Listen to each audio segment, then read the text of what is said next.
Shiny Pokemon are extremely rare, and it can take thousands of encounters just to find one. So to torture myself, I decided to attempt a shiny only hardcore Nuzlocke of Pokémon Scarlet, including the Teal Mask and Indigo Disc DLC. And to make it even harder, I've given myself the crazy goal of getting at least 6 shinies for each part of the game, which means I'll have to get at least 18 shinies. But trust me, it ends up being way more than that. But will the run survive long enough for me to get all 18 shinies? How hard are the DLCs to Nuzlocke? And who will survive to the end? Well, let's find out. Every great shiny adventure starts with a shiny starter, but this video in many ways is a celebration of Scarlet and Violet. So to make it even more special, I decided to start this run with all 3 shiny Gen 9 starters. Don't worry, these 3 will be classified as bonus shinies and won't contribute to the shiny count. But the real question is, how do we get shiny Gen 9 starters, as they are shiny locked? Well, the only real option is to use the Masuda method. For anyone new, I will quickly explain how this method works, and it is pretty simple. You just have to breed 2 Pokemon from games with different languages. In this case, I'm breeding 3 English starters with 1 Japanese Ditto. This boosts the odds to a crazy 1 out of 683. And normally, even with this boost, my Masuda hunts take me days, if not weeks. But I was pretty lucky with my first starter appearing in under 60 eggs.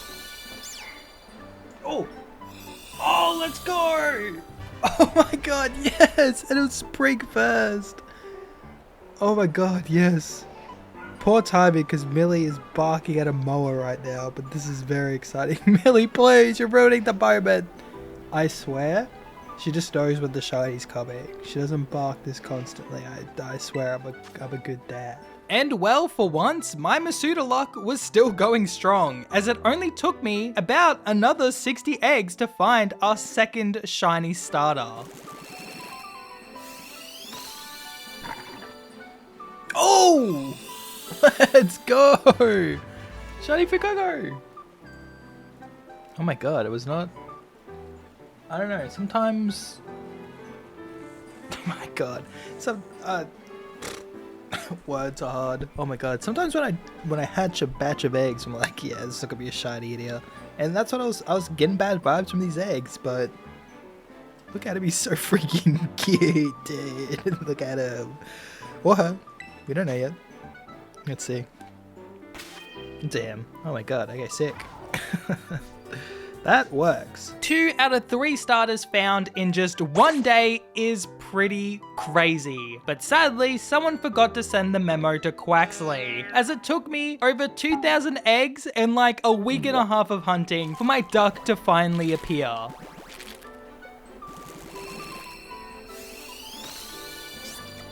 Yes! Oh my god. Oh my god, yes, I can go to bed. Oh my god. Oh, I'm so tired.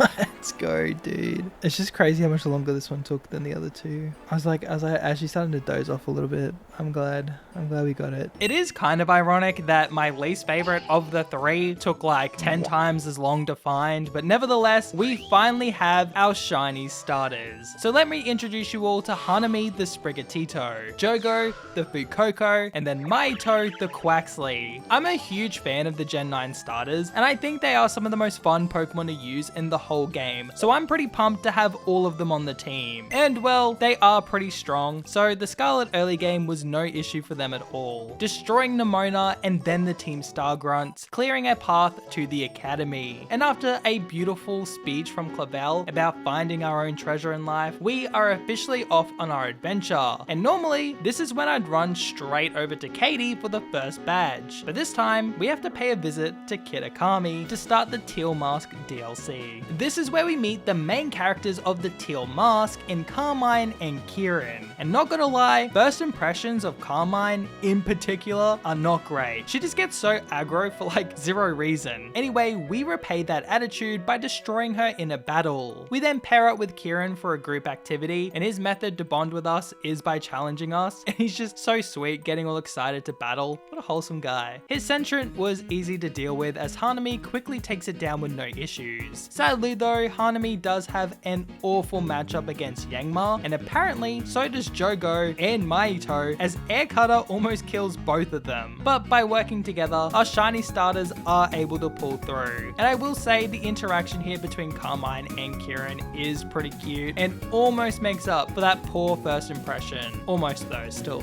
not the biggest fan. Well, for now we do have to say goodbye to Kitakami and head back to Paldea so I can start collecting some badges. Beginning with Katie. She's the first gym leader and she uses bug types, making this the perfect battle for Jogo, who incinerates her first two bugs. Her Teddiursa, however, is a bit scarier. Not only does it outspeed and do insane damage with a 3-hit Fury Swipes, it also lives a Terra boosted Incinerate, and if she high rolls Fury Swipes, then we'll see the first death of the run. But she opts to use Fury Cutter instead, doing barely any damage, allowing Jogo to live and get the KO, earning us our first gym badge. And Jogo evolves into Crocodile. And not to sound like a Redditor when I say this, but he's one distinguished gentleman. I mean, who doesn't like a pink crocodile in a hat? It's a 10 out of 10 design. No notes, nailed it. Well, so he doesn't overlevel, Jogo will have to sit in the box while his brothers take on the Cliff Titan. This fight on paper is like giga easy, but Cloth is a pretty beefy Pokemon to fight this early in the game, and it can hit surprisingly hard. Thankfully, we don't have to worry about phase 1 too much, as Hanami gets a nasty crit,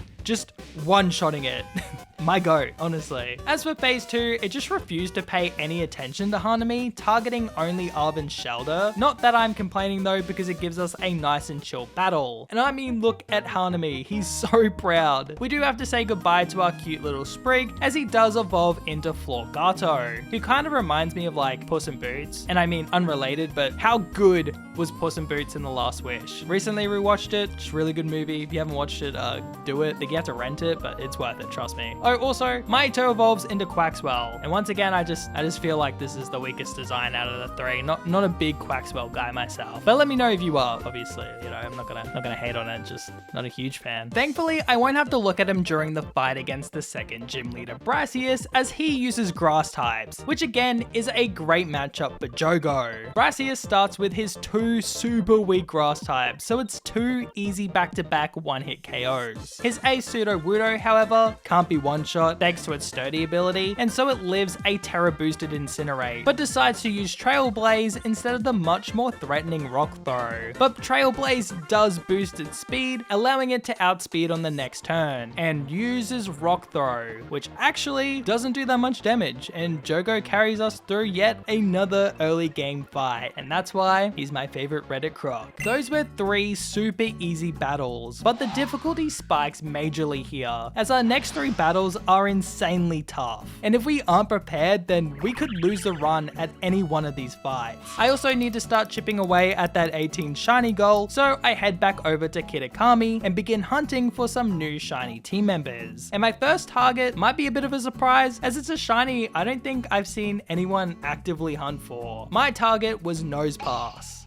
Yes, Nosepass. And you might be thinking, why? And that's because Probopass is actually way better than people give it credit for. And I want to prove that to you in this video. And I mean, the shiny is low-key kind of cool. Oh, let's go. Oh, yes. Okay, let me save. So we can do that in this game. He's just standing still too. What a freaking legend. Oh my god. I think this is the first time I've ever actively hunted for a shiny Nosepass, dude.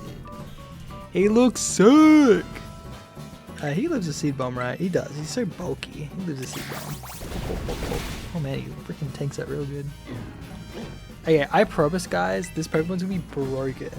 Okay, not broken, but it's better than people think. I promise. Oh my god. I don't know why I had this urge to catch shiny Nosepass, but you know what? I'm glad I did. I'm kind of pumped. Yes. Let's freaking go. Now, I was after one more shiny, and it's another Pokemon I hear no one talking about, but I think it's actually super good. I was hunting for a shiny Timber, as Conkeldurr is such a beast, and was one of my favorite Pokemon to use in Black and White, with Timber alone saving multiple playthroughs, helping me defeat Lenora. So I was excited to add a Timber to the team. Timber, however, was not nearly as pumped to join us, as it was hiding away for hours. And well, I did end up finding a shiny, it just wasn't who we were after. No. Oh my god.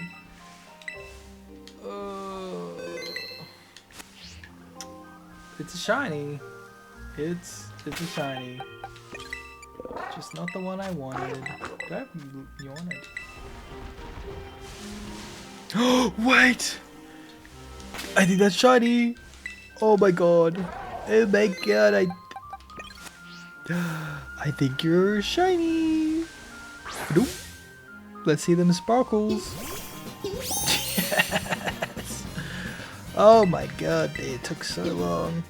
Now for this run, I'll not only be giving away any random shinies, but I'll also be giving away any shinies that live throughout the run in my Discord, which you can find below. And while you're down there, consider hitting that like button and subscribing. I'm so close to hitting 100k subs, which is a milestone I thought I'd never hit, and it'd be super cool to hit it before my birthday in July. And while I've got you here, I just wanted to ask, what Pokemon game on the Switch is your favorite? Personally, I think I do have to give it to Scarlet and Violet. These games have a lot of problems, but the open world aspect makes each run feel so different and gives weaker Pokemon a chance to shine with access to better items and moves. Plus, without these games, I actually don't think I'd be running this channel today. It was a big reason why I'm like as popular as I am. So in my heart, I can't really hate Scarlet and Violet, and it might be in my top 3 Pokemon games. Okay, anyway, sorry, I'll let you get back to the video now. With Yaga the Nosepass and Toto the Timber, the team was looking juiced and ready to take on anything and anyone. But why not make it even stronger by evolving Yaga with a Thunderstone, turning him into a Probopass. And I promise you, Yaga is kind of goated, especially in this mid-game. Before we head back to Paldea, I thought it was best to not leave Kieran hanging, so we go around checking out the signposts around Kitakami, learning the story about the ogre, and how the villagers see it as a villain, and Kieran kind of relates to it, mentioning how much he adores the ogre, and it's a pretty cute moment. We take some pictures, have a quick battle, and then he invites us to the Mask Festival being held later that night. Unfortunately, Kieran, Paldea, she's calling my name, as I have a bin chicken to knock out of the sky. Thanks to Yaga though, the fight against the Sky Titan is just, it's free. Like, he just 2-shots phase 1 while taking only 1 weak attack in return. Phase 2 is a bit more awkward because it uses Torment, but again, it can barely touch Yaga, so we just chill, cycling between Power Gems and Sparks before ending phase 2, defeating one of the harder Titans in the game. I told y'all, Yaga was a beast, and he's also super handsome. I mean, look at him. Look at that nose hair. How could you not love that? What a beautiful, beautiful face, you know what I mean? With an easy win against the Sky Titan, it was time to see how my shinies would manage against the first team star boss, Giacomo.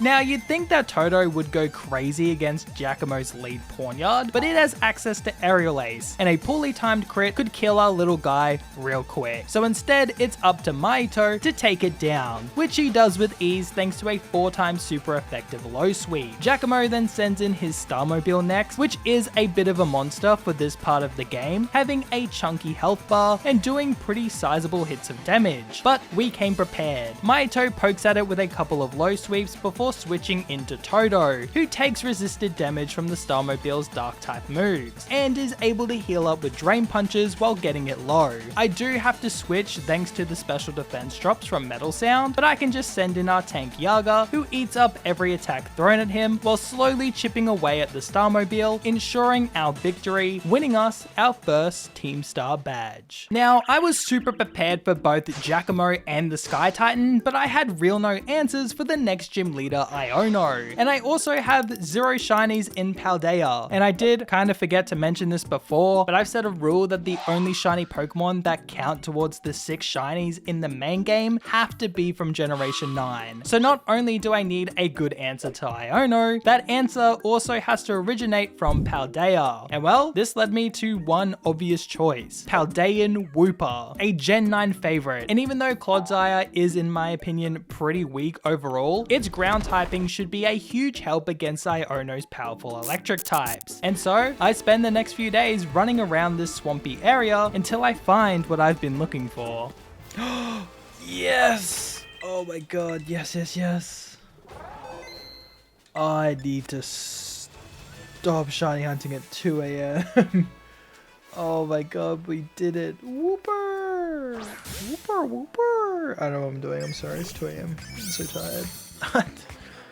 Oh, we did it though, we did it. Miwa is an absolute cutie, and none of you can deny it. Look at that smile. It can melt even the coldest of hearts. And while Wooper is a cute Pokemon, you can't count out Clodsire. I mean, for sure it's like a different type of cute, but you know, it's still super adorable. Miwa isn't only cute though, as she has 2 immunities thanks to her ground typing and her water absorb ability. And we can heavily abuse this in the fight against Iono. But before that, Nemona wants to see our new shinies. Unfortunately for her though, she won't be seeing any new faces as Hanami just sweeps her whole team. And now we must face down the final gatekeeper of the Scarlet early game, Iono. But for once, I'm not that worried, like actually at all even. Iono starts with her Watch Roll and Yaga just slaps this thing silly with a Power Gem. This prompts Iono to send in her Belly Bolt, which is normally her scariest Pokemon besides her ace. This time around however, Belly Bolt is nothing but a free way for Miwa to set up. As mentioned before, Miwa has 2 immunities, so both electric type moves and water type moves can't damage her. And well, Belly Bolt only has 2 moves,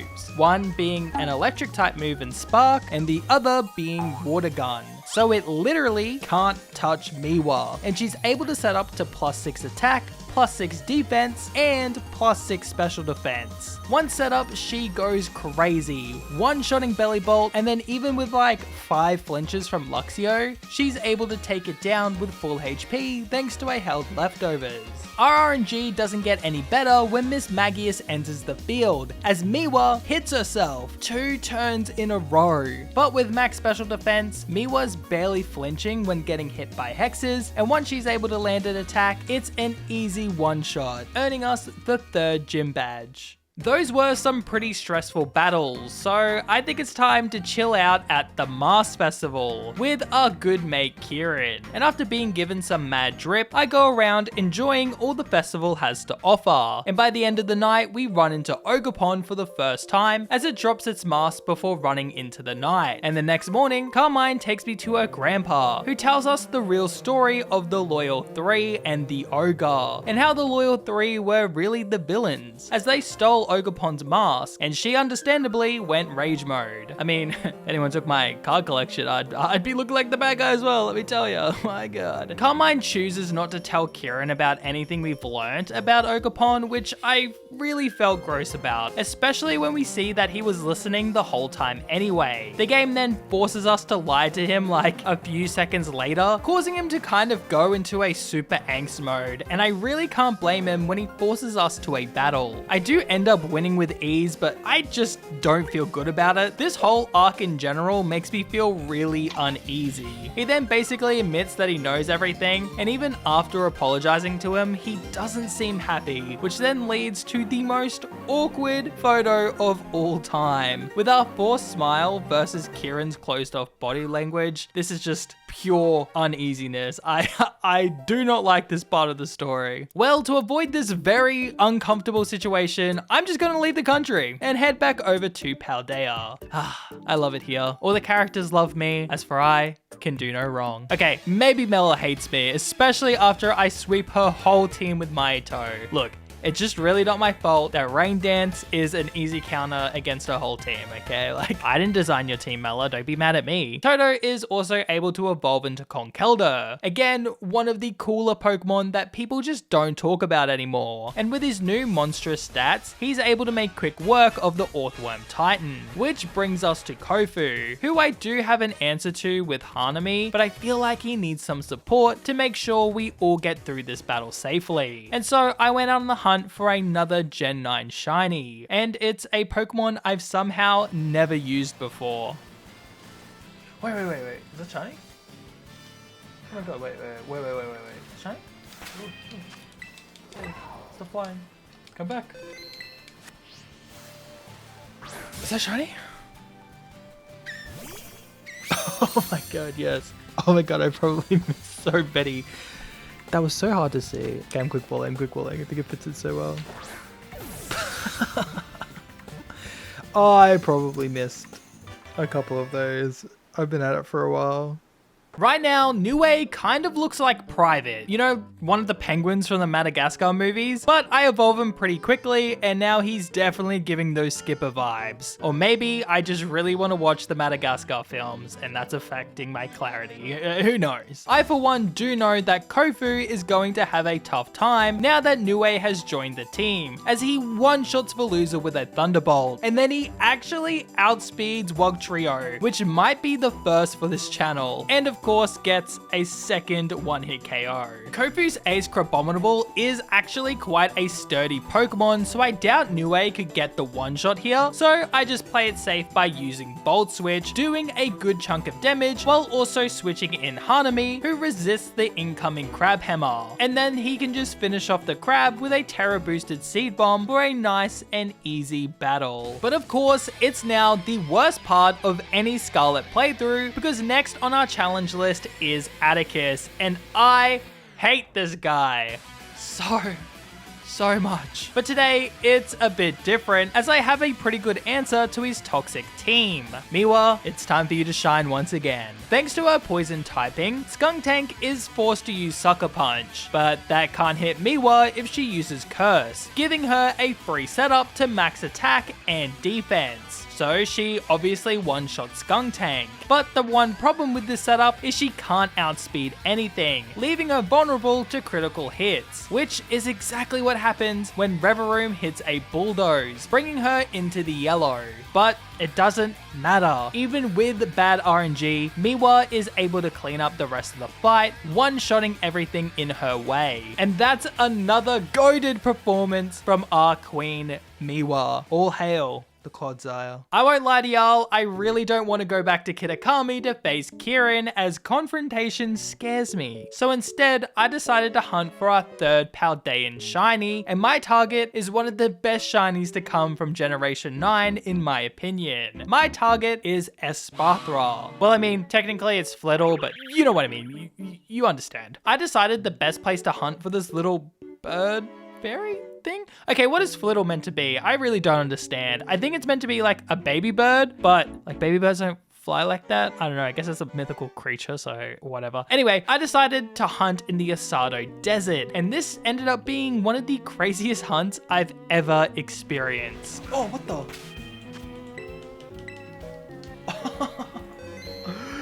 No, shiny Cacnea. Wait, that's such a sick shiny though. Oh, this was a Pokemon I wanted in my shiny grass, but I didn't get around to it. Okay guys, I think this is another bonus shiny, but it's one I might use. I freaking love Cacnea. It's not Paldea, so it's gonna be a bonus. So I'll get another shiny later. Oh, Capsicum. That's so sick though, actually. Where'd he go? Oh god. Oh, there he is. Oh my god, that's so sick. I actually love the Cacnea line. We can probably use it later. Dude, look at him. Oh my god, this Pokemon's so sick. Oh my. Oh, there's a grass, another grass type, bro. What is happening? Oh my gosh. No! Seriously. Seriously? Seriously. Relo! Relo shiny.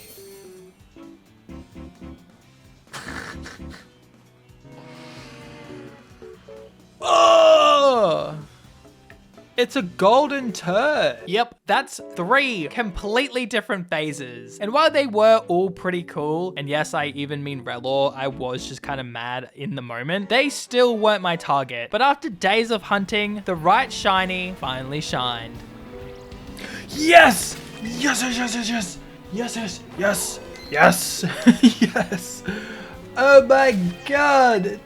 Alright, just save it again, just save it again. Oh my god, oh my god, oh my god, we did it! What was that? After 3 phases? We got Fiddle. This got Frisk though? Are we for real right now? Oh, I would have wanted a opportunist. For such a barren place, the desert ended up being bountiful in terms of shinies, with it gifting us 4 gorgeous shiny Pokemon. I even ended up evolving Relor into Rabscar, and I won't lie, this shiny does go kinda hard. The Golden Beetle look is just so good. You just kinda have to forget that it's holding a psychic turd, and then it's kind of a cool Pokemon. I named her Tengen, by the way, because I don't know, it felt right. But the real star of the show is Panda, who evolves into the beautiful shiny Espathra. I mean, the purple just contrasts so nicely with the chocolate brown. Such a nice shiny, and hopefully a helpful partner to have once we head back to Kitakami, especially when Kieran accidentally revives the Loyal 3, setting them free to run amok around Kitakami. We do track them down back to Ogrepon's den, where they are bullying her. We jump to its rescue by fighting Monkey Dory, and it's a messy fight to say the least, but my shinies come out on top, and the Loyal 3 run away once again. We end up hunting around for clues, and turns out the villagers actually fed them, making them stronger. Just like my league teammates, man, like come on. Anyway, Okidogi is the easiest to deal with as it has a 4 times weakness to Psychic, allowing Panda to take it down without issue. Monkey Dory is a bit more annoying. I first lead with Miwa, but she's doing barely any damage while also taking super effective damage from Psybeams. So I switch into Yaga instead, and his steel typing is a huge asset here as he's immune to the Monkey Dory's poison type attacks. And while it's a slow, and I'll say it, boring battle, Yaga does end up taking down the monkey. Last up is Pheasantipity, but Panda's Lumina Crash is just so broken here as it not only does super effective damage, but also harshly lowers Fez's special defense, which means each attack is doing more damage than the last, which is a recipe for a breezy win. With the Loyal 3 defeated once and for all, we come back to the village with Ogrepon, and Kieran has told the villagers the real story, and they all gladly accept her and ask for forgiveness for their ignorance. It's a sweet moment, and again, really makes me like Kieran. Oh, also, during those battles, Jogo and Mahito evolved into their final forms. I don't have much to say about Mahito, just not much of a Quavel fan, but shiny Skeleturge looks so good. The pink is just so nice and vibrant, and it's the objective best shiny out of the 3 Paldea starters. But it's not my favorite. That title would go to Hanami. I think I just really like Meowscarada as a Pokemon, and the shiny making it a slight minty green with purple petals just looks really good. In my opinion, of course. Feel free to let me know your favorite though. Now, the story in Kitakami isn't finished yet, but I still do need to quickly duck back into Paldea to challenge everyone's favorite guy, Larry. He's just a guy, and we love him for that. This will be a quick trip though, as Toto is able to set up bulk ups on his lead and then proceeds to sweep his whole team. And even the Nemona battle goes about the same. Toto sets up on Lycanroc and then one-shots her first 3 Pokemon. Her Quavel would have been next, but Toto gets RNG'd, so he's unable to attack, so I do have to switch into Hanami, and a Terra boosted Flower Trick puts a swift end to the dancing turkey. For once, my time in Paldea was actually quite peaceful. Our time in Kitakami though is coming to an end soon, and I've still only caught 2 shinies, leaving me with 4 more to find if I'm going to complete my goal of 6 shinies per region. And I thought ending this DLC with a full team of Kitakami natives was the best way to send off this DLC. So I needed to get my hands on a powerful yet versatile team. And to be honest, my first target really doesn't fit either criteria, but its shiny is just so amazing that I can't ignore it. My first target is Slugma, and please, no funny Slugma jokes in the comments. It's its name, I can't help it. Yes, yes, yes, yes! Yes! Wait, that actually like blends in with the ground so much. Oh my god. Alright. Oh my god, oh my god. Let's go, let's go. Dude, look how good it looks. It's actually such a good shiny. Do I have Thunder Wave? No, of course I don't. God, I'm stupid. Let's just Ultra Ball it. Yes! 1, 2, 3.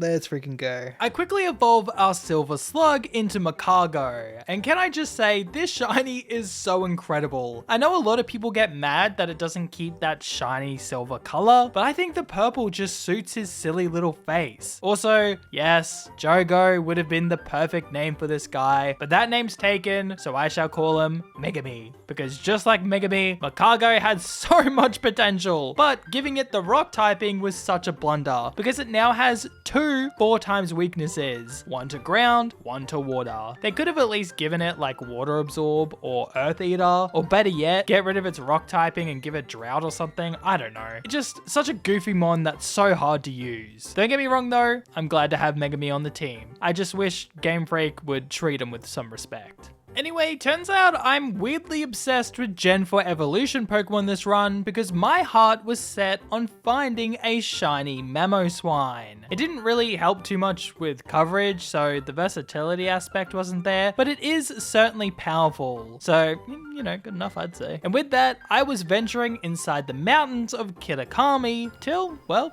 this happened. Oh my god. Yes. Let's go. Oh my god, he's so big. We did it, Ogrepon. He's so big. Let me just save quickly. Oh. Oh, he's still there. Oh my god.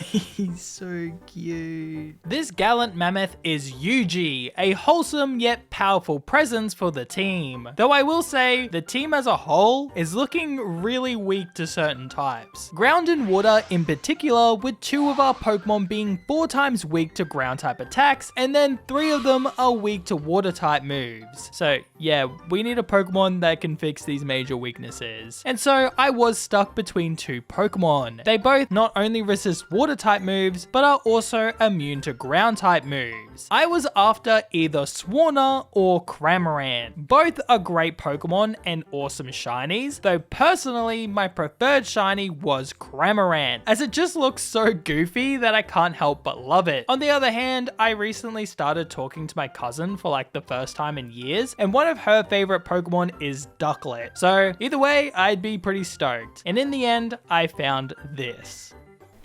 Turns out my mic was muted for this, so I'll just, try to do a recreation for you all here. It's gonna be beautiful, trust me. Swimming around, swim, swim, swim. Swim, swim, swim, swim, swim, swimming. I am swim, swim, swim, swimming. Oh my god, it's a shiny Ducklet! We did it, boys! Woo! Anyway, I hope you like my recreation. Shiny duck, very cool. This is what I sounded like at all. I think I was very tired again, but hey, shiny Ducklet, we did it. Woo! Nobara is a queen among queens and covers so many weaknesses with our team that I can't help but feel just a little bit more at ease now that she's joined us. But of course, that does mean we are left with just one final Pokemon for the Kitakami DLC. And I think the choice is obvious. We have to get a shiny Dipplin. It's just too awesome and too like, I don't know, what's the word? Synonymous with the Teal Mask DLC that it would be a crime to not have it on the team. And so I'm off to find myself a green apple. Wait. Oh my god. That was so hard. Not so hard to see, but I almost missed that. Shiny Applin. Yes. Oh, I can't believe I almost missed that. But I didn't. Let's freaking go, baby.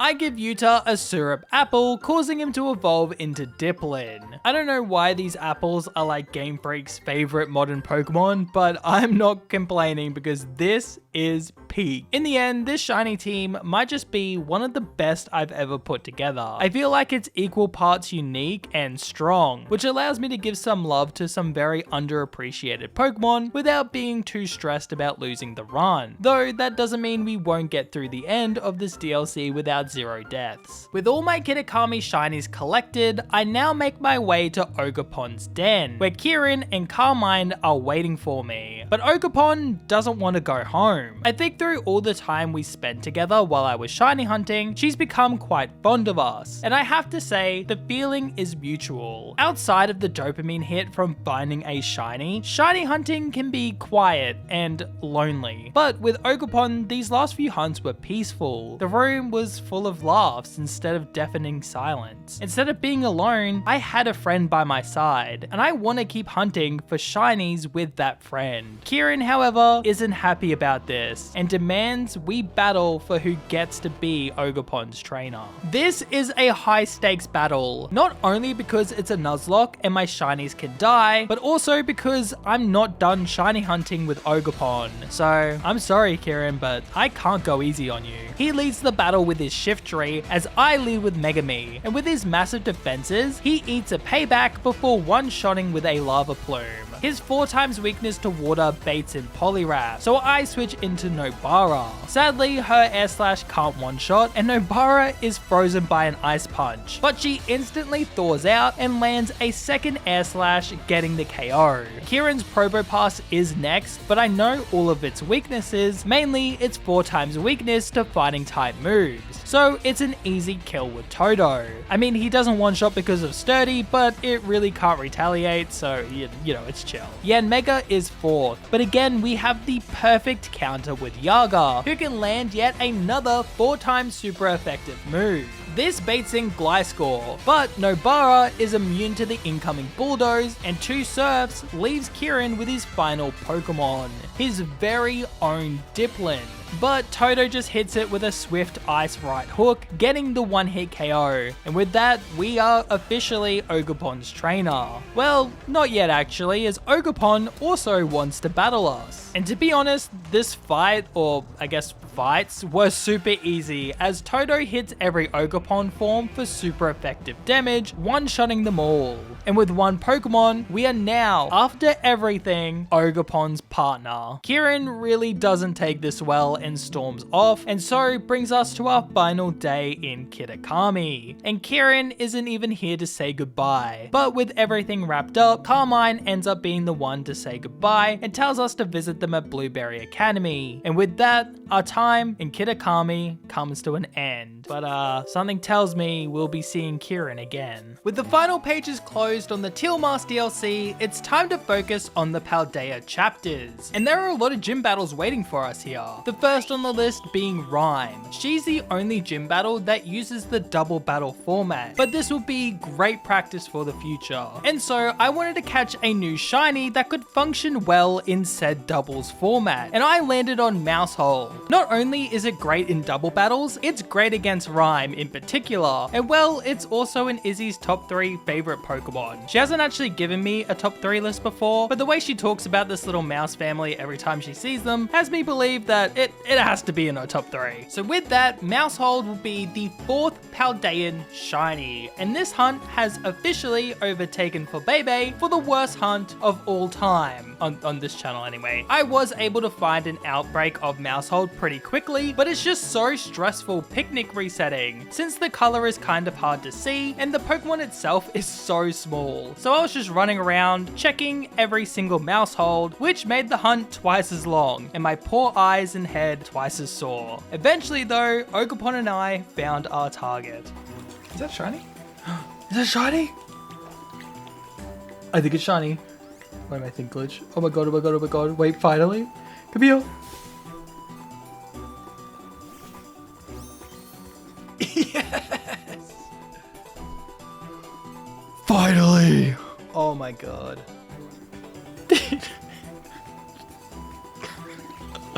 I just told someone.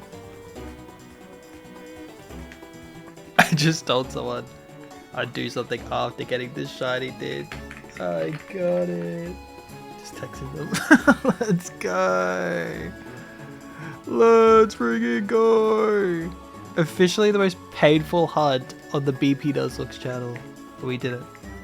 I kind of like Nestball on this thing actually. Dude, you can barely tell. I could kind of tell. but like barely. Let's fucking go. That hunt was painful, but ultimately so worth it because Momo is pretty darn cute. And I know the 3 family form is like way more rare, but I prefer the 4 family because now we get to see more cute little mice, and that's a total win in my book. Well, with Momo on the team, it's time to show off why they're so good against Rhyme. I of course lead with them and Jogo, while Rhyme leads with a Mimikyu and Bayonet. Now Jogo is a fire ghost type, which means he's baiting Rhyme's Pokemon to use super effective ghost type moves. But Momo can redirect those moves with Follow Me, and since they're immune to ghost type attacks, this allows Gojo to freely fire off Shadow Balls while taking 0 damage, checkmating Rhyme before the match even began. With a pep in my step, I head straight over to the Asado Desert to take down the Quake Titan, and Nobara is a bit of a beast here. Being a flying type means she resists the Titan's fighting type moves, and Stab's super effective Surf does crazy damage, making for an easy phase 1. Phase 2 is a bit more tricky because Surf does less damage due to it hitting Arven's Scovillain, so instead Nobara uses Feather Dance, which harshly lowers the Grey Titan's attack stat, letting me bring in Mahito, and with its nerfed attack stat, the Titan just can't do anything, but sit there tanking attacks until it eventually falls. We are on a roll right now, and I have no intention to slow down, so I head over to Tulip's gym, and as much as I love Hanami, this channel has seen so many Meowscarada sweeps, so he'll have to sit this one out because I want to give the spotlight to Maymay the Cacturn. I mean, look at her. She's so cute. Her little hat, her giant smile. This is a top contender for the most underrated Pokemon of all time in terms of design. She is adorable. But hey, if you were desperate to see Hanami sweep, she does sweep Nimona. But with that out of the way, let's see what Maymay can do. Tulip leads with the Australian icon Healthy Harold, and he just really doesn't have any way to hit Maymay, so she's able to set up to +4 attack with Swords Dance. But sadly, I am punished for my greed, as it's able to set up a Reflect on the turn I decided to take the KO. So now, I have to try and work around this team-wide defense buff. I do have a plan, but it's a bit risky, but hey, it might work.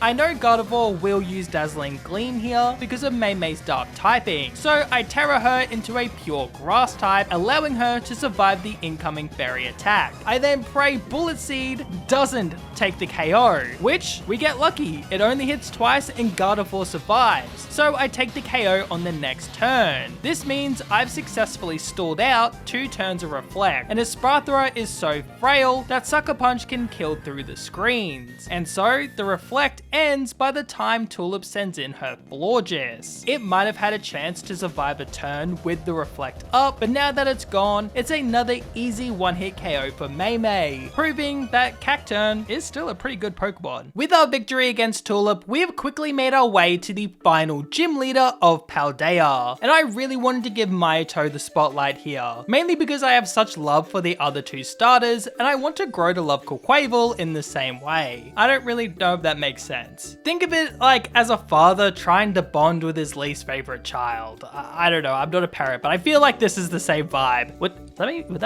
I be a bad dad? You know what, only if I have one child that they're the least favorite anyway, or most favorite, right? So I guess I only have one kid. Good to see I came to that realization in a Pokemon video. Anyway, Mahito was still a beast in this fight, as he's able to set up to max attack with Swords Dance. And yes, Frostmoth is able to use a Tailwind to boost the speed of Grusha's team, but an Aqua Step ensures we outpace everything on his team, and Mahito picks up multiple one-hit KOs for a nice and simple sweep, winning us the final gym badge. Unlike most traditional Pokemon late games, we still have so much to do, and we can't even challenge the Elite Four before taking down the remaining Team Star bosses and the final Titan. First on this list is Ortega, and I really don't have a solid plan for this battle, so I kind of just lead with Niue and, well, wing it from there. Thunderbolt isn't able to pick up the one-hit KO onto Ortega's Azumarill, but it just misses a play rough, so a second Thunderbolt is able to finish it off. Niue then Bolt switches on Wigglytuff to bring in Jogo, and Jogo has the OP move Torch Song, a move that not only does good damage, only being like slightly weaker than Flamethrower, but also gives Jogo plus +1 special attack. This allows him to get to +2, and from here, it was a free ride to easy KO station. With Ortega's defeat, it was straight to the final Titan, the False Dragon Dondozo. Phase 1 was easy, as Nue and Hanami teamed up on it with a combo of Volt Switch and Flower Trick. I then got like even less fancy in phase 2, beating it with just a couple of Thunderbolts from Nue.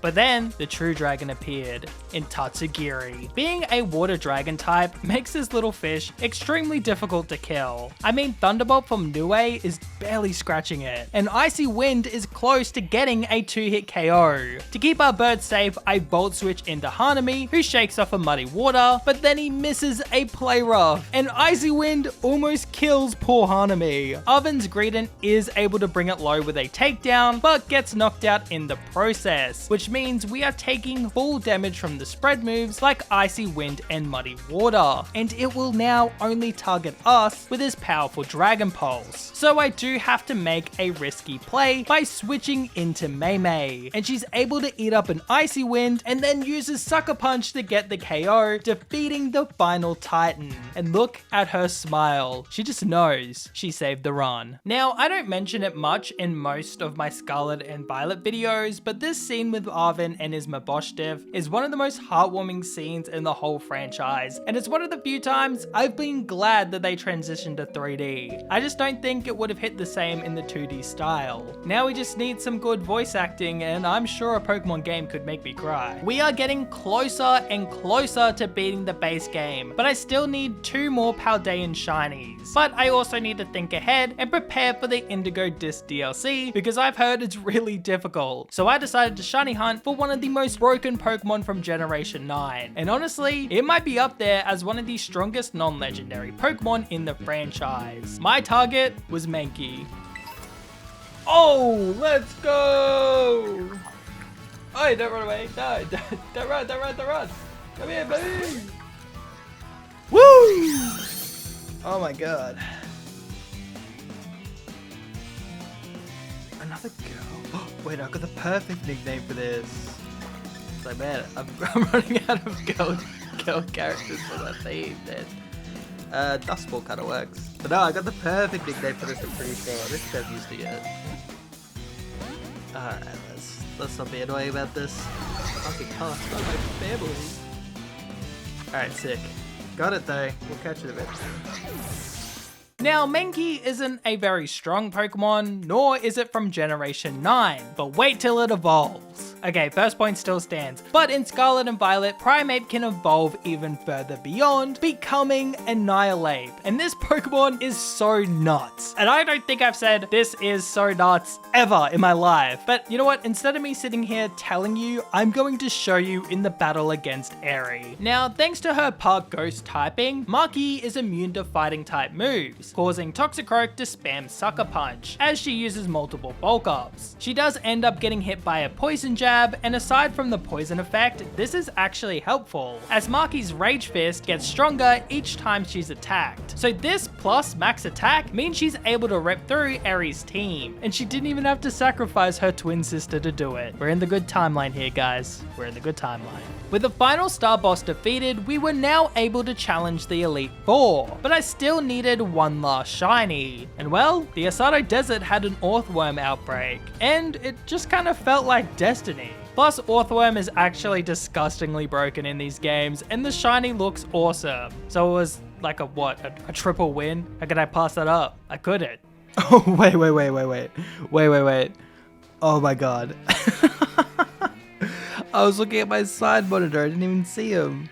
Sorry, bro. Come here. Oh, my bad. I just wasn't paying attention. Oh, it's a girl again. No, I'm running out of names. I'm running out of female names. Oh, no. Alright, that's okay. final Paldean shiny though. With Mai on the team, we've collected all of our Paldean shinies, and so I'm ready to take on the Elite Four. But I decided that I'd only use the shinies from Paldea to earn my title as Paldea champion. It only seems fair after all. Before that though, we do have to do this stupid exam quiz thing with Rika, and I have to say it, this sucks. It just kills all the hype and excitement that challenging the Elite Four should have. Like, I get why, since we are enrolled at the academy, but that like comes up so, like, never. It comes up like just never. I was gonna say barely comes up, it just doesn't very often. And like, this exam thing just sucks, okay? It stinks. I hate it so much. Well, at least the game lets us take revenge on our proctor, and oh boy, do we do that, my god. Hanami starts off by one-shotting Rika's Wish Cash, but his grass typing baits in Camerupt, so Hanami U-turns out into Mahito, who proceeds to take down Rika's next 3 Pokemon. Mahito can't really touch her ace Clodsire, however. Clodsire literally can't damage Mai, which is a shame because I forgot to bring her to this battle. My bad. Well, anyway, Hanami resists his Earthquake, and Flower Trick gets a one-hit KO. That's what you get for making us do such a stupid quiz, Rika. Next up in the Elite Four is Poppy, but remember that move, Torch Song? You know, Fire type, raise a special attack. Yeah, Jogo just kind of sweeps our whole team. Not much to say here. Larry, however, could cause a bit of an issue, and my only plan was to use Mahito, as I thought it was pretty free to set up a Swords Dance in front of Tropius, as it sets up the sun. However, this triggers its Chlorophyll ability, doubling its speed, so it's able to land a Sun Boosted Solar Beam, doing insane damage to poor Mahito. Thankfully, the Swords Dance boost and Ice Spinner is enough to carry Mahito all the way to Larry's Ace Flamigo, but somehow it survives the attack with just 1 HP, and Mahito is the first casualty of the run as he's killed by a Brave Bird. The recoil damage does take Flamigo down as well, but that was far from a worthy trade, as the first death was one of my beloved starters. I'm sorry, Mahito. We'll carry on with your memory in our hearts. With Mahito's death weighing heavy on us all, we challenge Hassel, the last member of the Elite Four before the champion. And his lead Noivern is actually one of his biggest threats to our team. So I lead with Niue and Terastallize to a flying type. And he not only hits the raw Hurricane, it also gets the Confusion, and Noivern hits itself, getting us the first KO of the match. Niue then Volt switches into Maki, who takes care of Dragalge with a couple of Rage Fists. Maki is then even able to 1v1 Flapple, which finally brings in Hassel's Haxorus, which should be the easiest to set up on with Mai, as it doesn't have any great ways to hit her. So she's able to set up with Iron Defenses to then not only squish Haxorus with body presses, but also Hassel's Ace Baxcalibur. Like I said, Orthworm is so good in these games. We love you, Mai. With that, we approach Gita, ready to prove ourselves and earn the rank of champion. And normally, I lose at least 1 Pokemon in this fight, but I'm so locked in that I doubt I'll let anyone even come close to dying. Esparthra is first for our champion battle, but Hanami instantly puts it down with a Night Slash. Gita sends in Gogoat next, but U-turn does insane damage to it while bringing in Jogo, who can use Torch Song to not get 1, not 2, but 3 KO. He is holding the Choice Scarf, so he can't Shadow Ball Veluza, so I send Hanami back in, who fries the fish with a Flower Trick, leaving Gita with her Ace Glomora. But once again, Mai just hard walls this thing, as she resists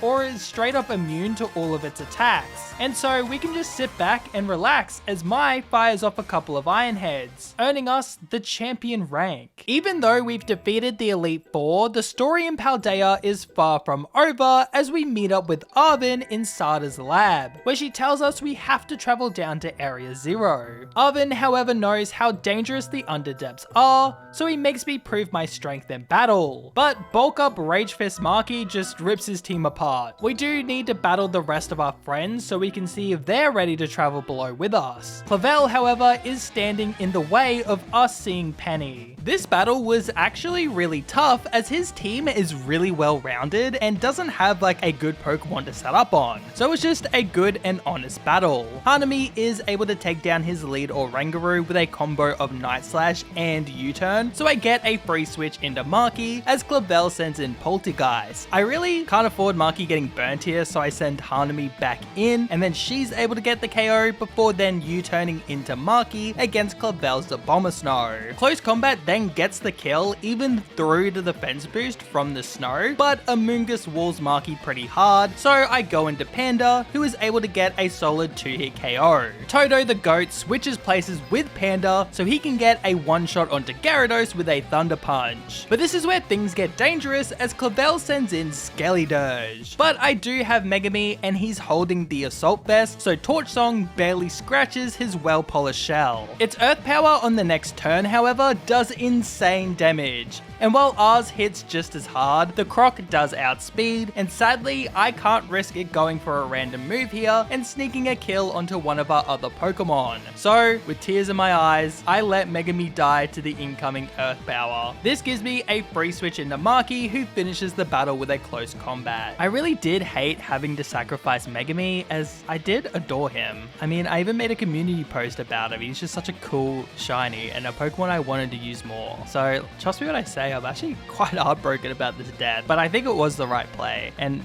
I guess all I can do now is try my best to make sure this doesn't happen again. Though I will say Penny was looking like another awkward battle that I couldn't just cheese with setup moves. Thankfully, my shinies are well equipped to deal with a team of evolutions. Toto deals with her Umbreon, Nobara washes away Flareon, Miwa, our queen, stonewalls Jolteon and crushes it with an Earthquake. Nue and Marky team up on Vaporeon, while Marky solos Leafeon, leaving Penny with her Sylveon. But Miwa once again comes in clutch, abusing her poison typing to not only tank Sylveon's attacks, but retaliates with super effective poison jabs, getting the KO, beating Penny, and leaving us with only one more friend to battle. Nemona is actually one of the only ones that are easy to set up on, so Toto gets to max attack before one-shotting her whole team. Kind of an anticlimactic battle, but it was nice that it was easy. With that, we can now head down to Area 0 with all our Paldean friends. And I just love this cutscene where we all jump onto Koraidon. It's so sweet, it makes my teeth hurt. But we are here to shut down the time machine, but to do that, we do have to defeat AI Sada in battle. Sada's team is normally super scary, but Choice Scarf Jogo gives us a good chance here as he's already at +2 special attack from Torch Song by the time he gets the KO onto Slitherwing. Jogo from here is then able to one-shot his way right to Sada's ace Roaring Moon. And you wouldn't have guessed it, but Mai once again just makes this an auto win, resisting most of its attacks while it gets KO'd by 2 body presses. Our Koraidon then faces its trauma by fighting the wild Koraidon that caused the death of the real Sada. And it's an emotional battle, though I think it just would have been better as a full cutscene, but maybe I'm alone in that thought. Anyway, we defeat the rogue Koraidon, shut down the time machine, and head back home with our friends. And this is where the video would normally end.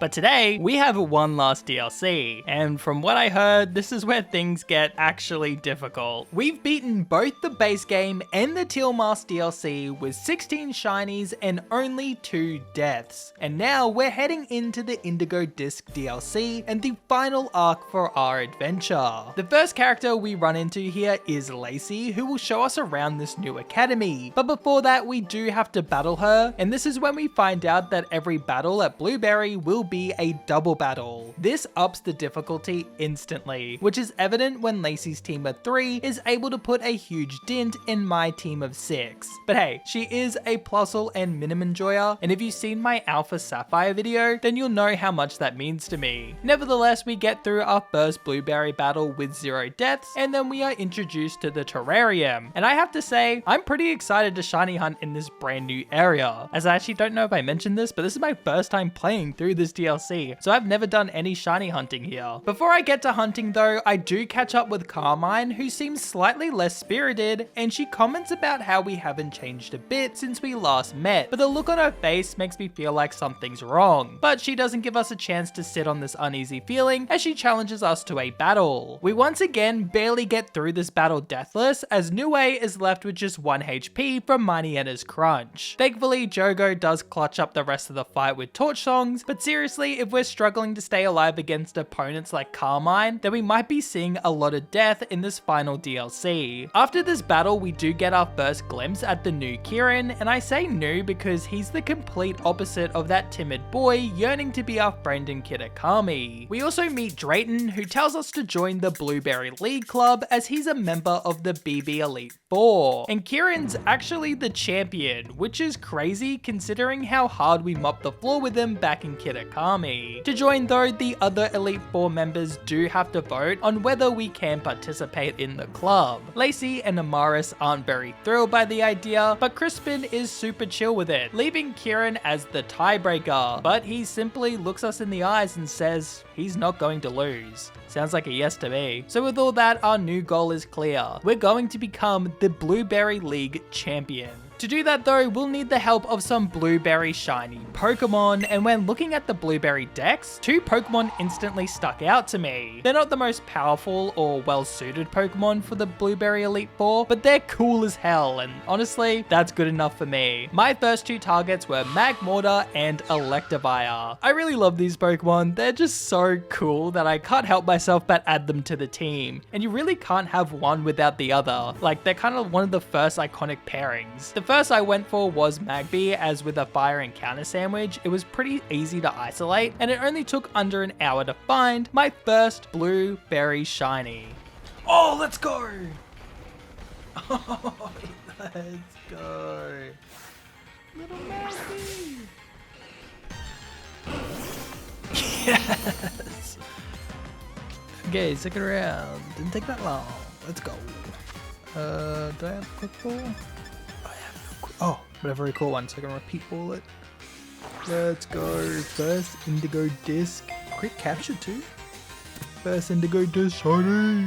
Magby was a smooth and easy hunt. Electabuzz, on the other hand, would prove to be a real pain in the mud spray, as I really couldn't find a good isolation spot, so I opted to use the mass outbreak method. And so I sat there for, I swear, like 6 hours just picnic resetting over and over and over again. And when it did finally show up, I wasn't even recording, so I missed my initial reaction. I did have some words for it though, and a lot of feelings. I was feeling bad.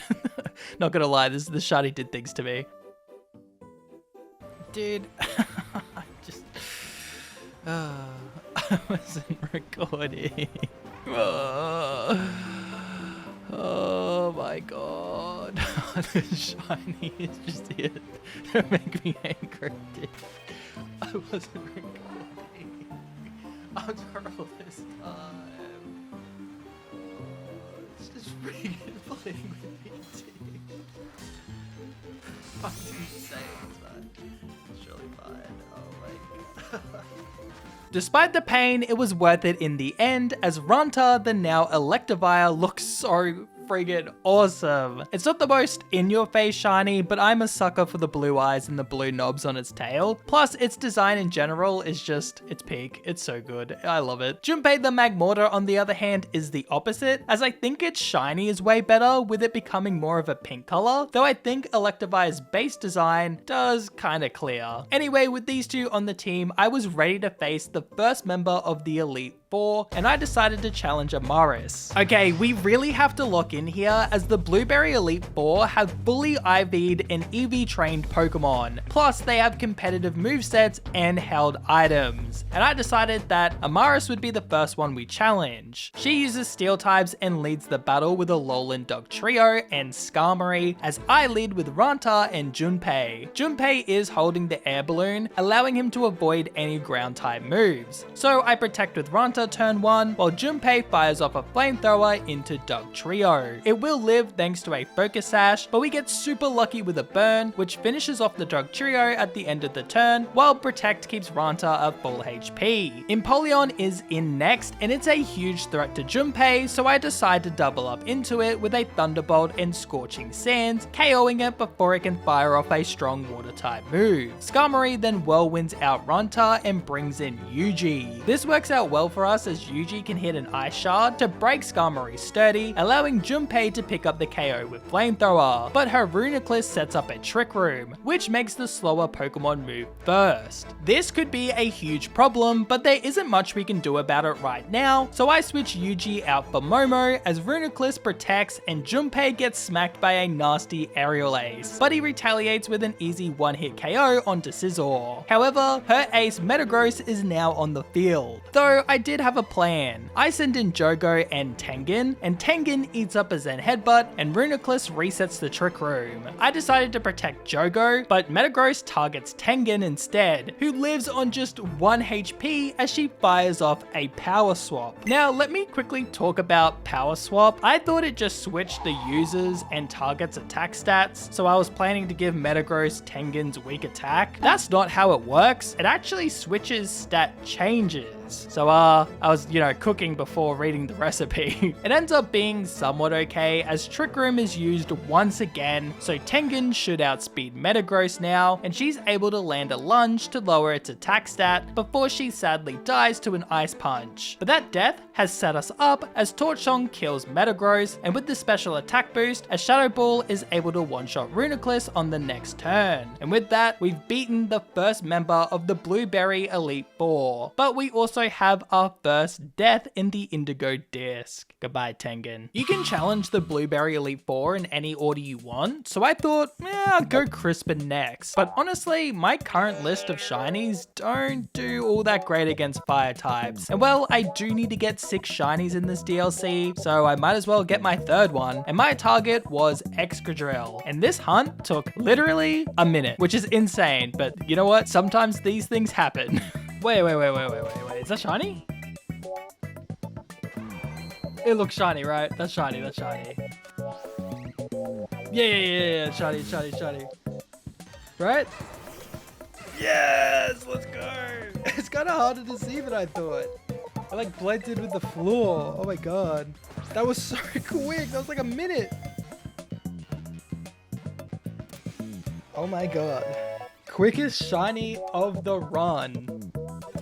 My god. Alright, I'll definitely take it. Chozo the Excadrill might look awesome, but its part steel typing means it is weak to fire type moves. So I'll need to abuse its Sand Rush ability, which doubles Chozo's speed when in a sandstorm. To use the max potential of Sand Rush, I'll need a Pokemon that can reliably set up the sand. The perfect Pokemon here was definitely Tyranitar. Sadly though, it can only be found in the base game, so I guess it's back to Paldea to get another bonus shiny. Oh my god, yes. Oh my god.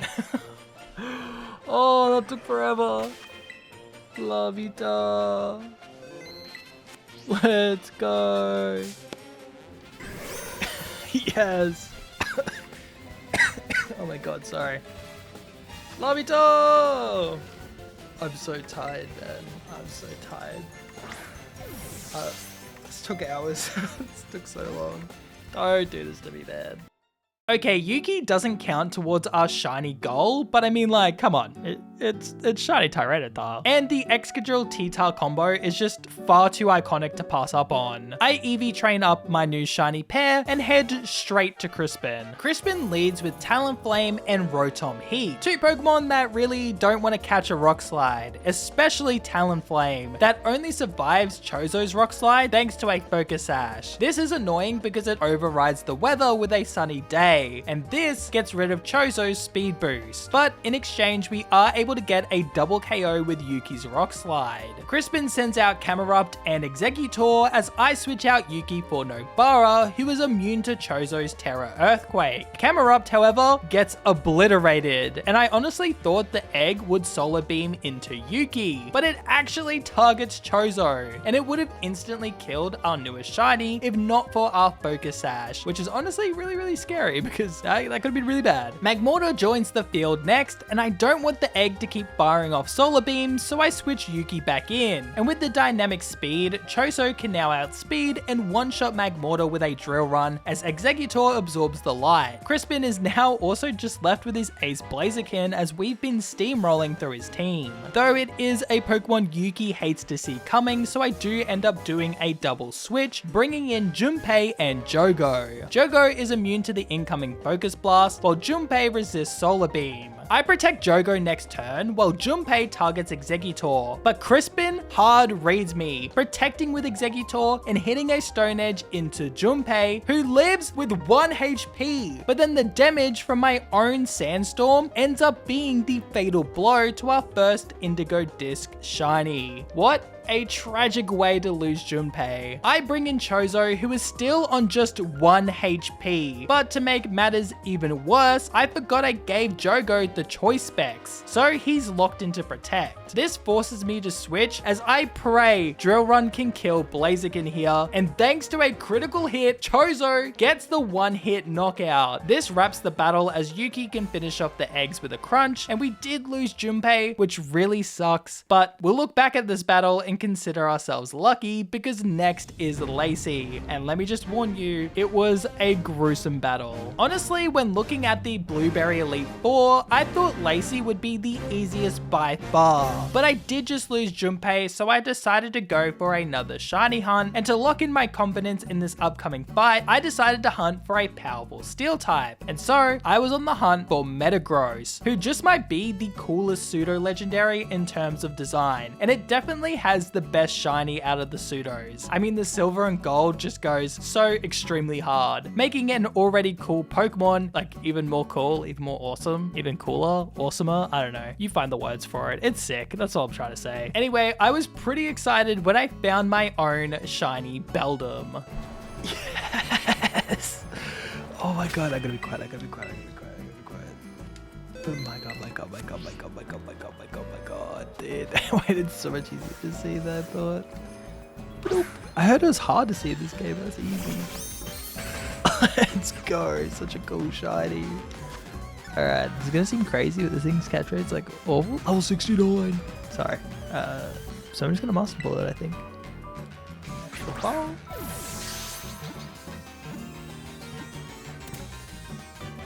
Easy done. Easy done. Only 2 more Blueberry shinies left. But I think this is the last shiny I'll need for Lacy, I think. Maybe. You see another shiny hunt, I lied. Ladies and gentlemen, I think we found a shiny that's worthy of the name Gojo. Look at this beast. With him by my side, I confidently challenged Lacy, but as I said before, this battle would be the deadliest so far. The battle actually starts off perfectly with Whimsicott setting up a light screen while Gojo one-shots her Granbull with a heavy slam. Lacy does then send in her Primarina, and I didn't realize it had Shadow Ball, so instead of using Follow Me with Momo, I opt to use Super Fang instead. This lets Prim hit a nasty Shadow Ball onto Gojo, but in return, the Super Fang put Prim in range of Heavy Slam getting the KO. So far, this battle is going really well, but then Lacy sends in her Slowbro, and here's where things start really falling apart. I go for a Follow Me on Momo to protect Gojo, while I Terra him into a pure Psychic type, thinking that Galarian Slowbro was weak to Zen Headbutt. It isn't, by the way, it's neutral, but it doesn't matter as Zen Headbutt misses anyway. This gives Lacy a free turn to chip down poor Momo, but I still can't afford to not click Follow Me, and sadly, Momo dies, as Heavy Slam does barely any damage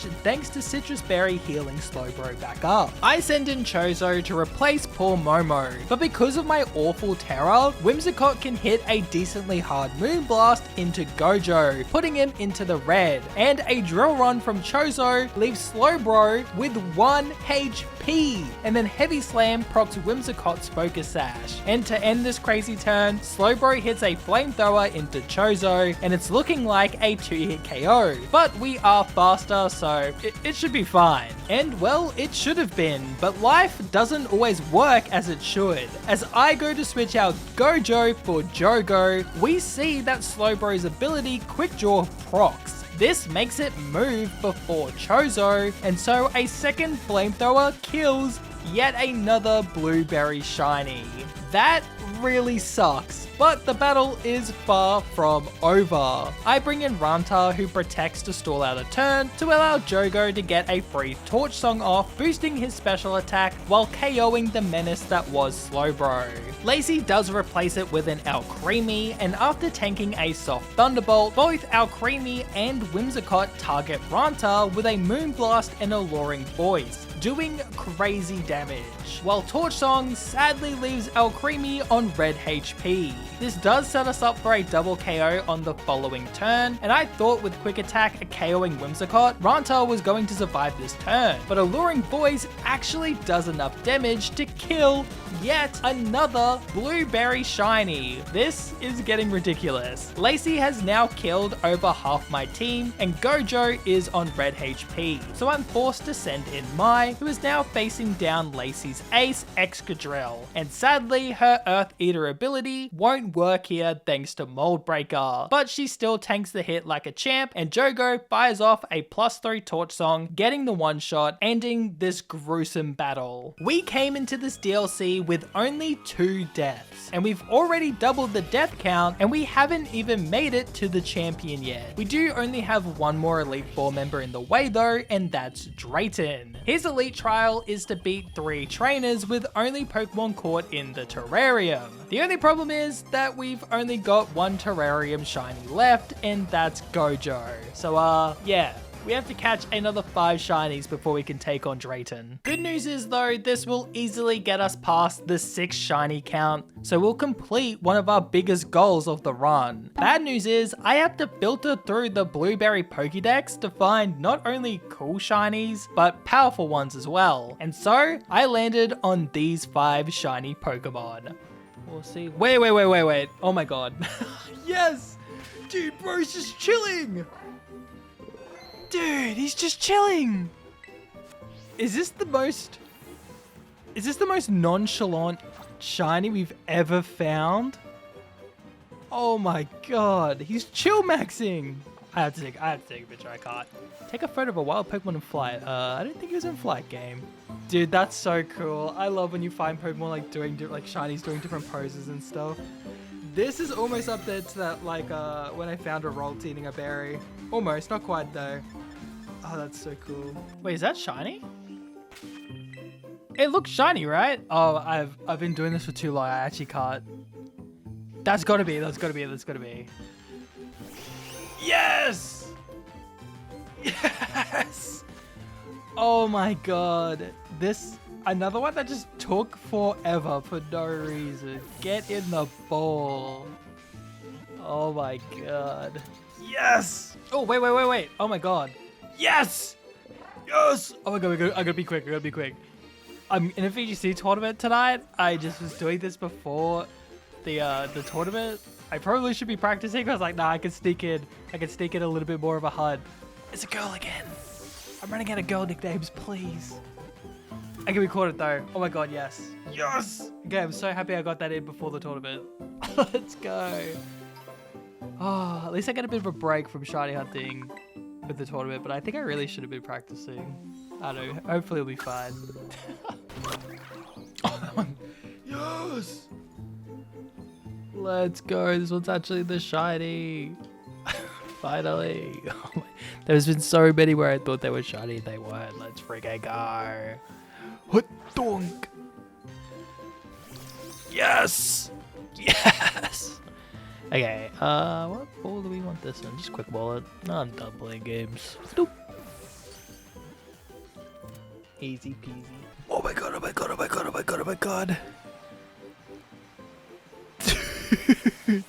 I don't think I would have seen that. Oh my god, thank god I came to kill some more. Yes! And I was just watching a video of someone shiny hunting it so I could tell what it looked like in game. I don't think I would have seen that from over there. Oh my lord, thank God. Yes! Okay, quick walling. Don't even care. Another girl. I have so many girls, man. Oh, I'm running. I don't know if I have enough nicknames. I've even nicknamed the last like 4 Pokemon I caught, bro. I'm running out of nicknames. Oh, pretty sick, pretty sick. I quickly evolve up my new batch of shinies, and for some reason, I picked a group of shinies with unique evolution methods. Well, except for Urahime, who evolves through level up, but, you know, it's Flygon. How can I pass up on shiny Flygon? It looks so sick. In saying that, I do think Black and White 2 Flygon has the best sprite by far. It looks so good in those games. And 3D Flygon, while still looks awesome, just doesn't quite hit the same, I think. From here though, it's a bunch of weird methods. First is Urame, who is the second most normal method as she evolves into the beautiful Alolan Ninetales after being given a Ice Stone. This is just one of my favorite Pokemon. I love Alolan Ninetales. It's so good. The design's just so perfect. And the shiny just makes it like more pretty. Does that make sense? It's so nice. I love this Pokemon. After that, I evolved Dagon by trading it with a held Dragon Scale, and Kingdra really carries the horsey line. Like, how dope is this Pokemon? The shiny being a dark purple as well is just so heat. To evolve Shoko, we do have to give her a berry sweet and then spin our character around till the evolution screen pops up. And again, shiny Alcremie is just another overlooked shiny. Like, look at how awesome it is. I can't believe people don't talk about the shiny as much as they should. It's so nice. And last but not least is Kashimo, who I needed to train so his attack and defense stats were equal, as this is the only way to get him to evolve into Hitmontop. The best Hitmon by far. And that's like in every way. Best design, best one in battle, best abilities, and the best shiny. I actually forgot how good this shiny looked because of how bad the other two are in comparison. After tens of hours, I finally constructed a full blueberry shiny team. And I know I said it with the Kitakami team, but this might just be my favorite shiny team I've ever crafted outside of the Alpha Sapphire team. I mean, all 6 of these Pokemon just look so awesome, and when I see them all hanging out together, I can't help but feel a sense of accomplishment, and suddenly those sleepless long hours feel so worth it. And as I look at this team, I'm once again reminded why I keep coming back to do these shiny challenges. And the answer is simple. I just love shiny Pokemon. And I honestly can't thank you all enough for joining me on these adventures and allowing me to share this passion with you. And if you made it this far, like, honestly, kudos to you guys.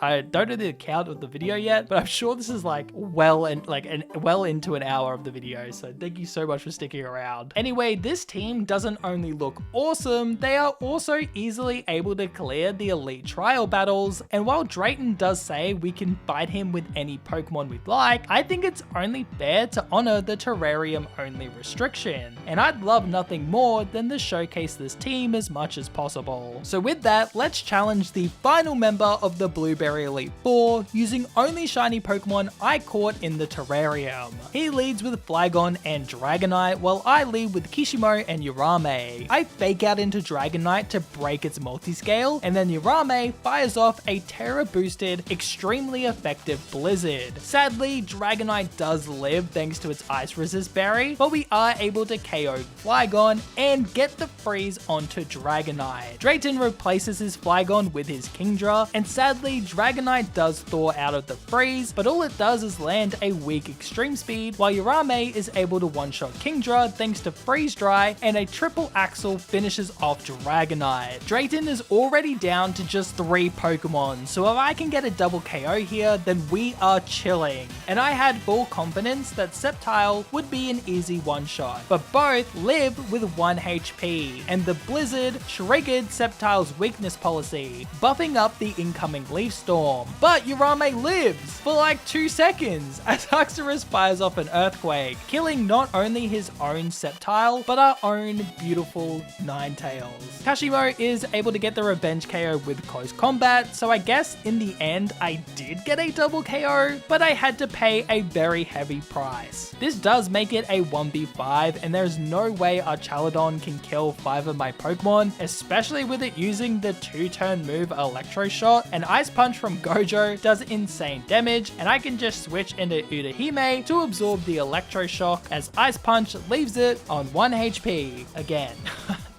So stupid. It's fine though, as Urahime gets the final hit with Dragon Claw. With that, we've beaten the final member of the Blueberry Elite Four, but we do have to give a huge thanks to Yorame, who lost her life to grant us this victory. You weren't with us for long, but I truly did appreciate our time together. Rest well, Queen. We came into this DLC with just 2 deaths, but the Blueberry Elite Four quickly tripled the death toll, bringing it up to 8 deaths, and now we face the strongest of them all. The only question is, can we beat Champion Kieran using only shiny Pokemon? Well, let's find out. Okay. Kieran, okay. I'm scared. This is like the least put together team I've done like this whole Blueberry arc, to be honest, but we're doing a similar lead to what we did against Drayton. The good news is his Dragonite doesn't have a Yachi Berry, and the Drizzle gives our Kingdra Swift Swim, which is really nice. So what we're gonna do, like I kind of got this first turn planned out. Everything after that, not really, you know. We're gonna Fake Out. This not only flinches Dragonite, it also breaks its multi-scale. So now we just have to hope that an Ice Beam with Expert Belt is enough to take out really good. Okay, I think the scariest thing is like how much damage is Polito gonna do with like Psychic here on Hitmontop? And shoot, I don't even know how to say his name. Okay, he's Psychic. He actually targets Dagon. Okay, good. That's actually really good. He's talking a lot of smack for someone who's got like O-Code. Hey, Grimmsnarl. I forgot to teach. I forgot to teach. Oh, that's really bad. I forgot to teach. Oh, I forgot to teach Brick Break to Hitmontop. Okay, this is gonna seem weird, but since I did forget to do this, I'm kind of scared now. I'm kind of down to double up into Grimmsnarl. It can only do either Reflect or Light Screen. And like, if I do this, like Polito can't really touch Kingdra, and Spirit Break won't do as much damage. It could Sucker Punch, which would really suck. But hey, you just gotta take it. But I think it was either gonna Spirit Break into Kingdra or Hitmontop here. So let's just. Goes a Helping Hand. Okay, so it's not setting up screens, which is really good. No, it did. It set up Reflect. What? Why'd you Helping Hand Reflect, Kieran? No. Okay, please hit though. I could Water Boosted, Terra Boosted. I could see this bringing it down to Sash, which it does. Awesome.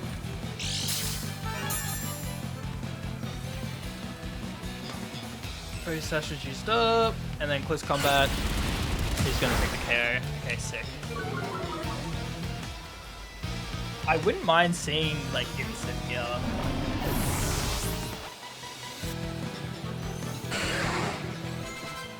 It's Porygon Z. Okay. Porygon Z is really scary. Porygon Z has like a pretty bad defense. Do I need how badly do I need Kingdra alive? Honestly, what's he got left? He's got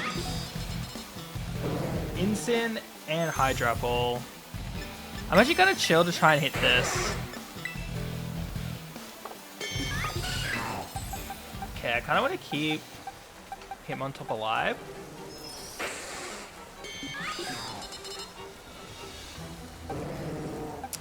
Do I? Yeah, I think I do. Yeah, bring in Shoko then. I think Shoko's like, kind of like the least important here, maybe? Because I don't know why, but every Blueberry Ace has a freaking Assault Vest, bro. Okay, Hydro Pump. If this kills, then I'm in such a good spot. But it needs to kill. I don't know. Oh my god, Kingdra. Let's go! Thanks for the rank, Kieran. I appreciate it, dog. And I want to see Psychic here into... I was going Weather Ball. Probably into Alcremie, though, which is nice. Boom. Oh my god! Did a lot of damage. That's fun. Okay, so now it should be Incineroar. Like, we're just keeping this Politoed on the field because like I'm just not that scared of it. To be honest, like once Dragonite's gone, like it's not really doing much. Okay, I'm actually kind of chill to go for Scald here instead and go for like Dazzling Gleam. He's gonna fake out Dagon, which is fine. I actually think as long as this doesn't kill, like it doesn't high roll, which it doesn't, I actually think the Dazzling Gleam will put it in range for Scald to definitely kill. Ooh, you know what, that didn't do that much. Oh yeah, I think Shoko's gonna die here, but whatever. Scald. I could try and get away with it. Try and get away with the recover. Isn't the worst in the world.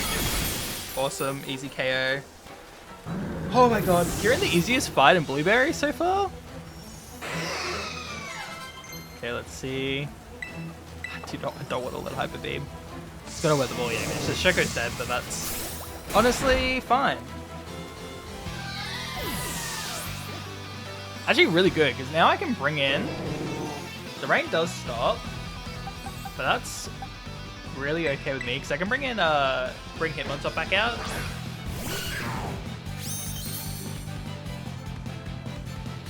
Just go down already. Dude, you barely thrown anything at me. The only Pokemon that's attacked so far is like... is your Politoed, actually. Kind of steamrolling this. Okay, so he's actually Terra-fighting, so... Like, Ice Beam in any other situation would have been really nice here. But he's Terra-fighting, so he gets rid of the 4 times weakness to... Gets rid of the 4 times weakness to Ice. So I think our best play here is actually just go for the Hydro Pump and Fake Out. Just stop him from attacking. And then Hydro Pump's neutral now. It's a shame the water ran out, but like, this Pokemon's so slow that it probably doesn't matter. Politoed could Psychic into Hitmontop, but again, I think like Hitmontop's done its job if we get the KO here. Take out, donk. Okay, let's see how much Hydro Pump does. I miss. Shit. I was bound to miss one though. I hit 2. I'm pretty happy with that. Actually, Psychics into Kindra again. Yeah, okay, that's fun. I don't know what its obsession is with Kindra, to be honest. The Reflect's gone as well, which is really, really nice. Okay, I think I just want damage on this now. Like, just stop mucking around and go for close combat. Like, it's probably 2 Scalds would have done it, huh? Oh, Soul Fest, right. Oh my god. We got the burn though, that's nice. Oh yeah, 2 Scalds wouldn't have done it, so at least I'm happier that I went for that, Oh, Dagon dies, critical hit. Dagon, you absolute machine. Absolute menace in this last battle. Thank you, Dagon. I'm sorry you had to die though. Yeah, let's see how much close combat does. Honestly, not that much. We honestly could see him on top dying here too. Depends on what move it goes for. Does go for Terra Blast. We minus 1 special defense, but like, I don't know how strong this Pokemon is. Yeah, we tank that. God, him on top is such a beast. Holy. Him on top's so gross. Okay, so what we can do now, it's like guaranteed, like we kind of win the game now.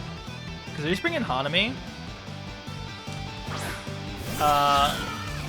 Politoed could... Okay, actually... Like, we know that...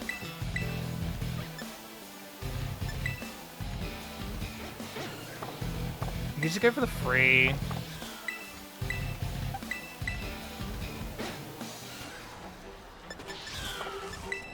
Okay, I'm thinking. I think we just Flower Trick into Hydrapple. And then...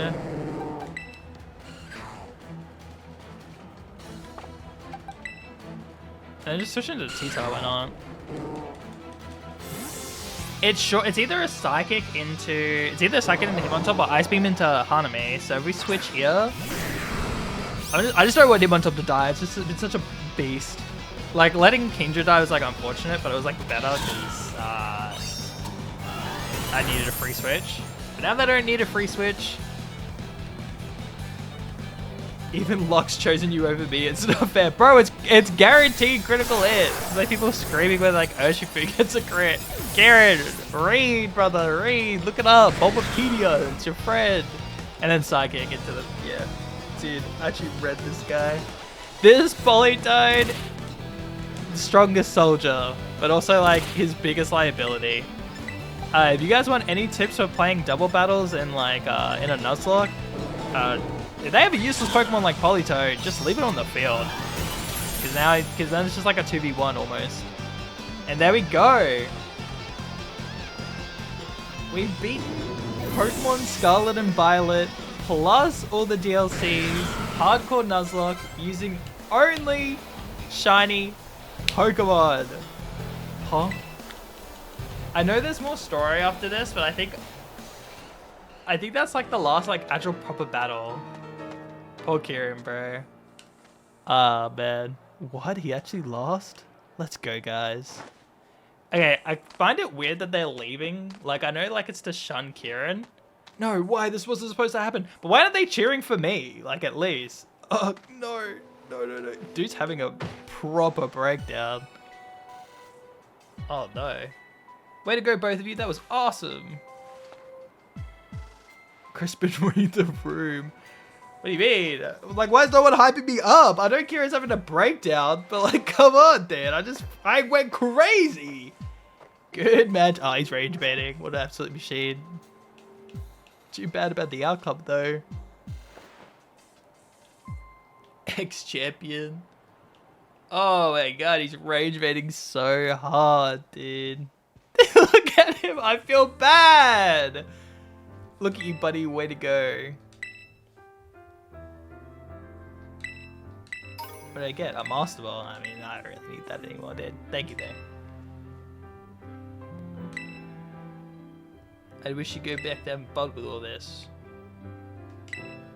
I think this is a nice message to Kieran. Win next time. Ah, hell no.